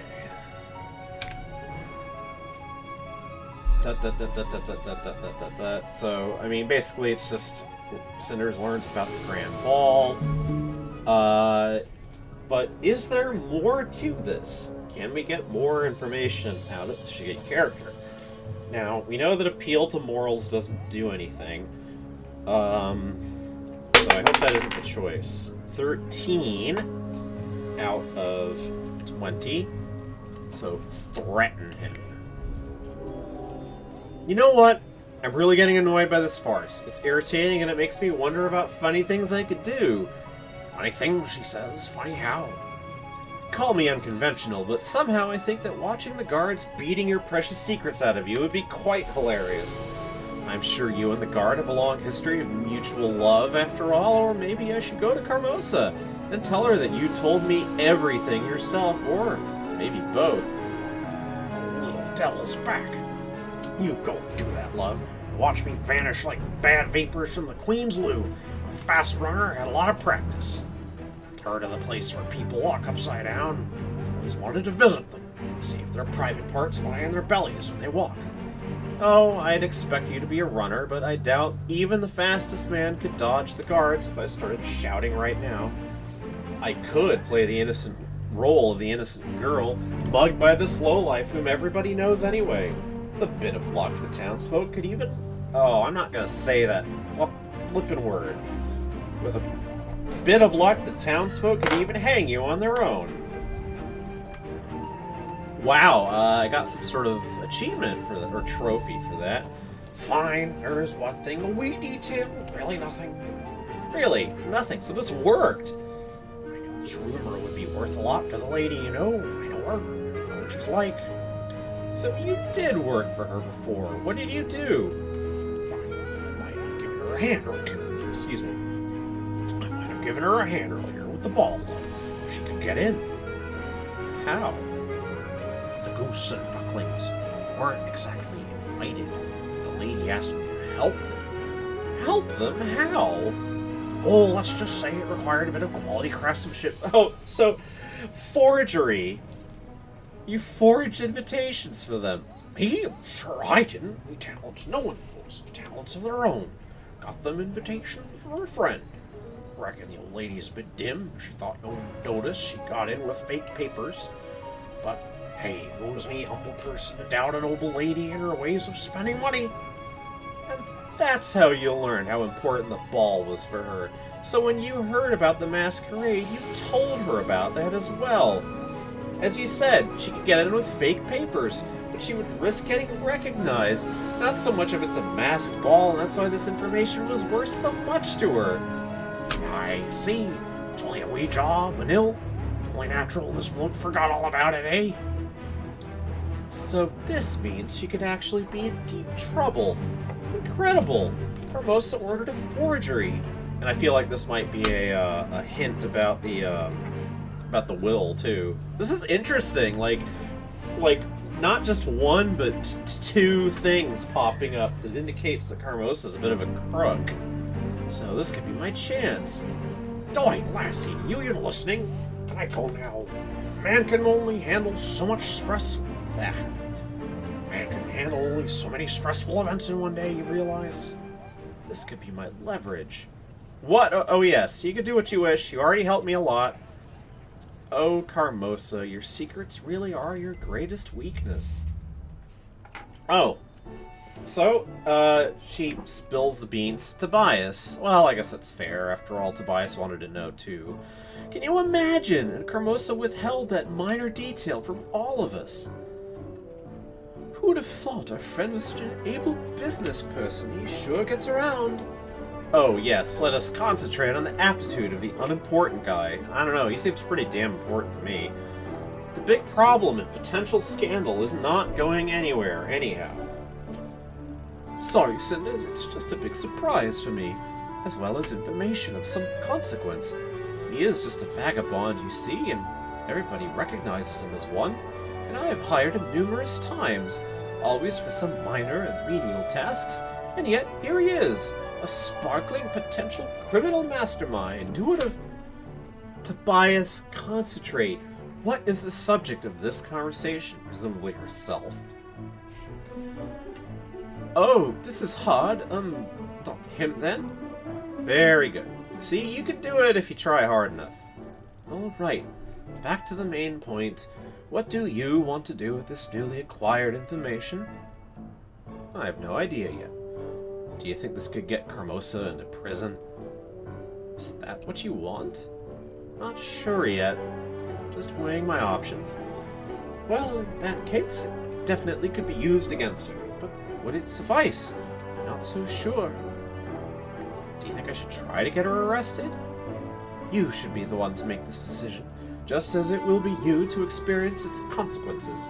Would you succeed? What would happen to the house if you did? Those are just some of the factors you should take into consideration. Take your time to think it over. It actually sounds very wise, and not entirely unhelpful. Thank you. I guess I'll go for a walk around the city and think about it. Sounds like a pleasant idea. Would you like some company? Thank you, but I think I will stick to your advice. No, Cinders, come on! Of course, I suppose you deserve some time to yourself to think and discover what you really want. I'm sorry, I did not want to intrude. By no means. Thank you for your offer. I just want to take a solitary walk, that is all. Well, if you need any support, or just feel like chatting, you know where to find me. Thank you, Tobias. See you soon. Alright. So.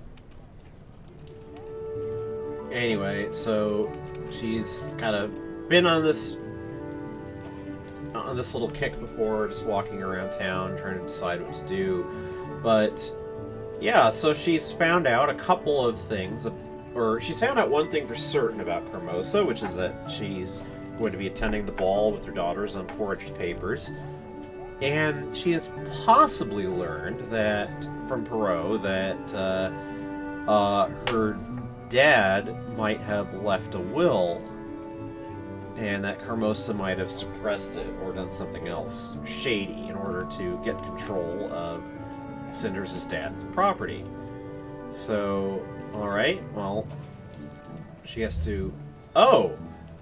Perot turns up. So, this is a little different. Oh, I didn't see you coming. Hello, Captain. So, how are you doing? You look a bit upset.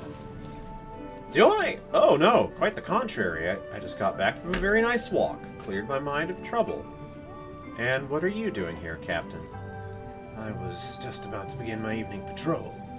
Although with this kind of weather, you can compare it to going for a walk. Oh, alright. I have a chance to spend some time with the guard captain. And roll for it.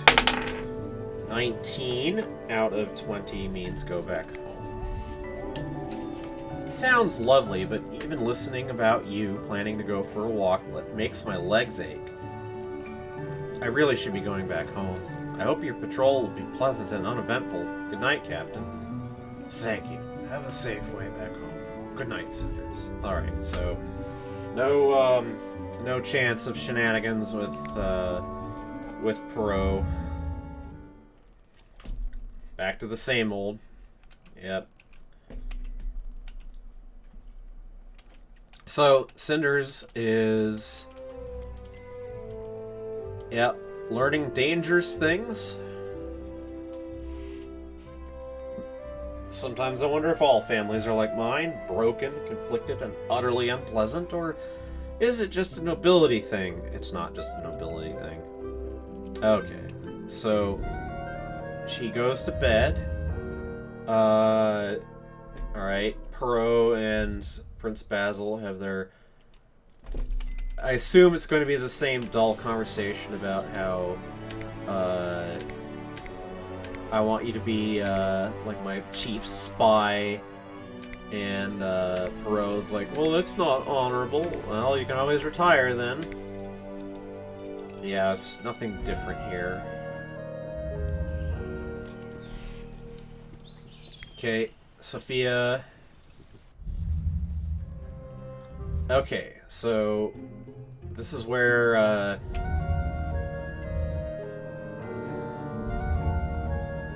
yeah, this is... Really? There's not a single decision yet? I kind of wonder if I'm missing stuff, but it's kind of hilarious to see just all this... Like, there's not a single fork in the road yet.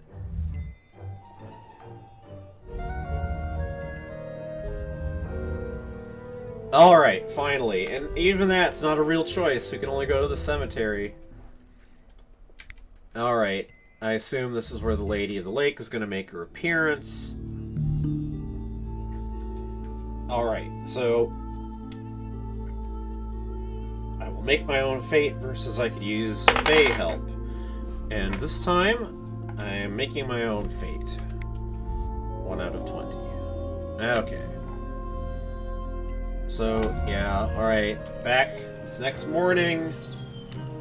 Alright, the sisters are gonna go out, and get their dresses altered, but Cinders has something different cooking, which is, if my, for lack of a better word, family thought I'd silently bring them the cane and wait for the next blow, they're in for a surprise. We'll see who will have the last laugh after the ball is over. Yep, things are gonna change, so it's back to sort of like, who do I go for help? The Fairy or Madame Guide. 3 out of 20, so it's help from the Fae again. But let's not be too hasty. I just remembered what the captain said about the father's last will. If it really exists and I could find it, then things could turn out quite interesting. And since Carmosa was so kind as to leave the house and her study unattended...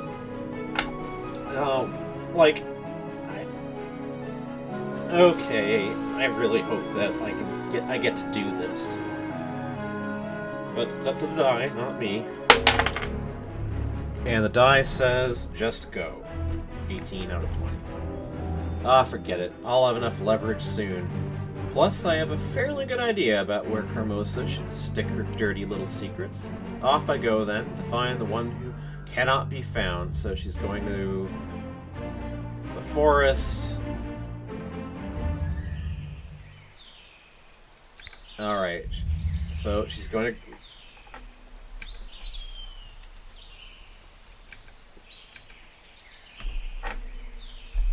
Like, we've seen this before, but it's not letting me skip it. Just, like, no one's gonna give me anything. I must take it from them. I'll show everybody they're afraid of who I am.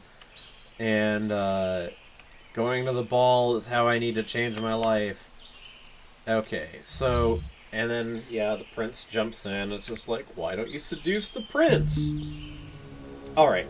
Retake the residence, go for the prince, or run out of town. 9 out of 20 means go for the prince. Making the prince fall for me. Now, wouldn't that be a blow at Carmosa's ego? So, that's been a choice that... Oh, no. We went for, last time we asked for help from the fairy, it was like, we wanted to take the house and she ended up slipping us poison somehow. So... If I'm to flee the town like some criminal, there's still going to be a time for that. I mean, maybe. Taking the residence back from Carmosa, I admit it sounds wonderful, but let's be honest, it's not going to happen. Carmosa keeps it tightly and won't let go. It's just the kind of woman she is, and I have to say, even I can respect that. So the ball is my only chance. So, yeah, the Fae is just like, yep, fate. The weight, the price, etc. Don't worry, we'll provide you a dress.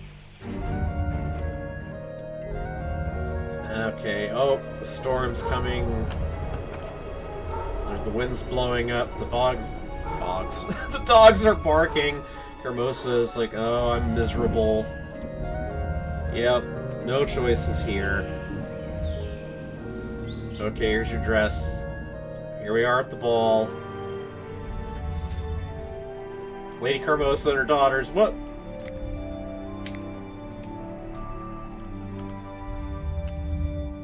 Okay, Gloria makes a poor impression on Prince Basil. Sophia makes a a strange impression on Prince Basil. I probably actually missed something there. I just kind of want to finish this, though. So, alright. She's at the ball.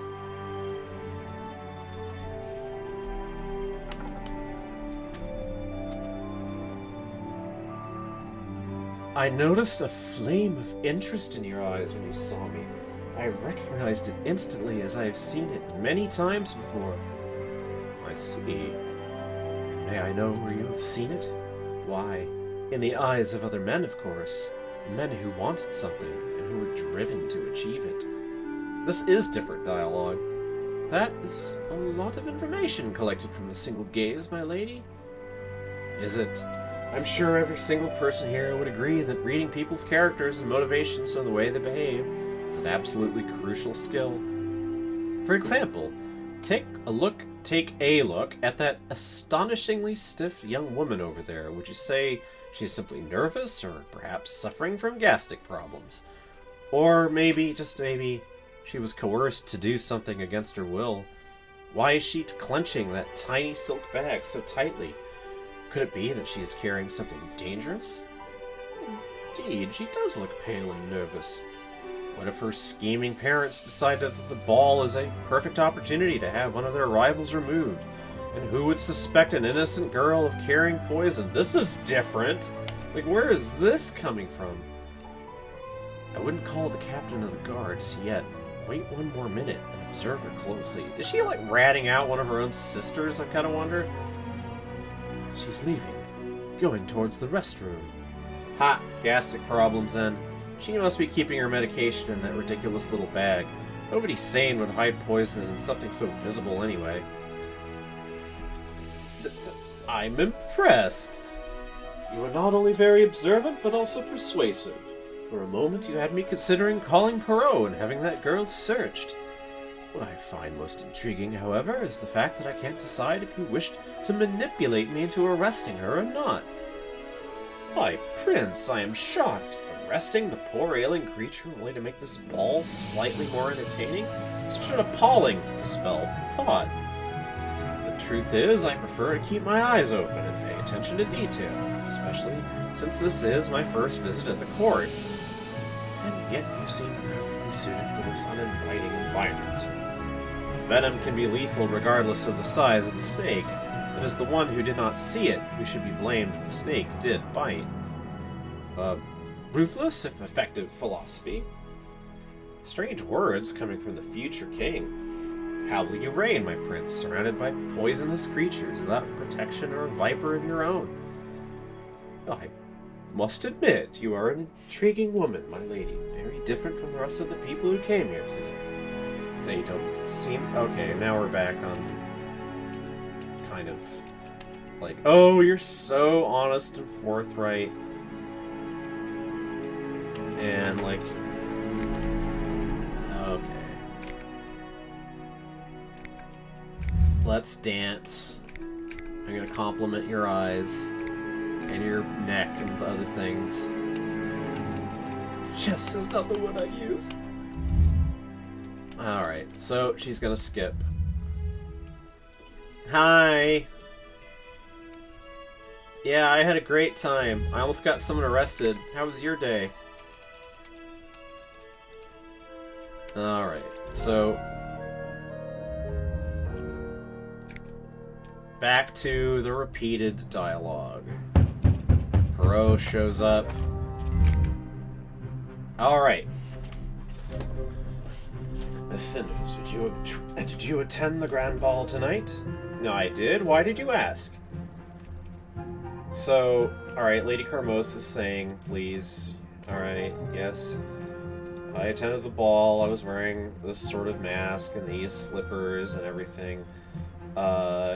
Okay, so Perot is not here to arrest her, but just to discuss the possibility of marriage, as we've seen before. I was sort of expecting the business with the forged, like Carmosa's forged invitations to come up at this point. Maybe it will. Alright. Okay, in this case, Cinders is just gonna go for it. Yep, I'll marry a prince. This is gonna be great. And I'll try to be a good queen. Goodbye, girls. You know, see you in the funny papers, etc.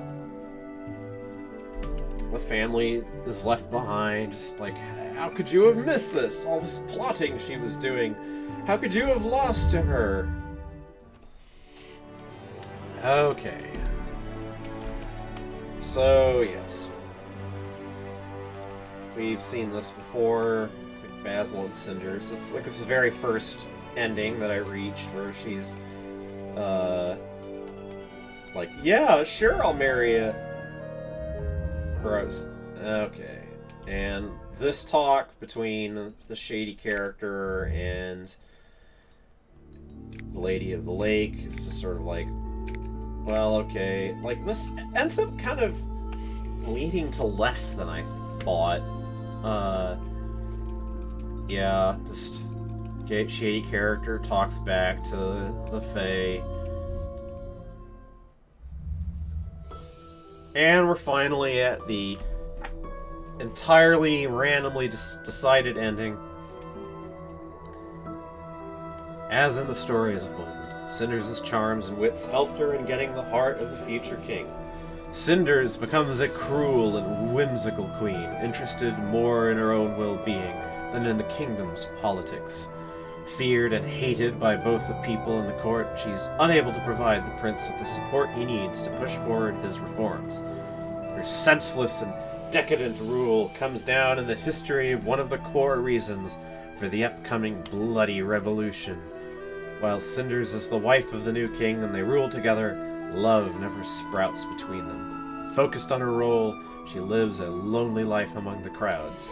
There's no space for personal happiness in the existence of a queen. Taught by past events, Cinders trusts Madame Guide's judgment more than anyone else's, and invites her to the court to become the queen's advisor. The witch reluctantly accepts the offer, and while she never feels quite at home in the palace, her no-nonsense approach helps the new queen in securing her rule. The court life fully absorbs the young queen, and she loses contact with her old family. Lady Carmosa and her daughters never visit the palace.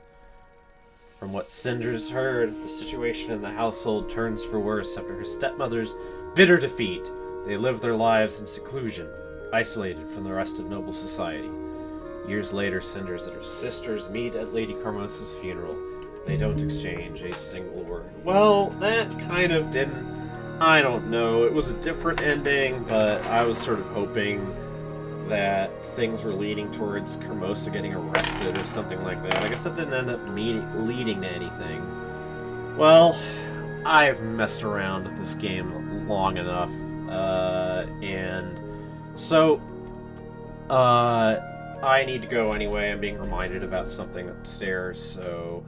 Well, that was 5 endings of Cinders, and 2 of them decided almost entirely by dice. So, anyway, it's time to move on. I have the choice between finishing Deltarune, or going on to Solstice. So, I'll think about that. In the meantime, this is Ambassador Frisk saying goodbye for now.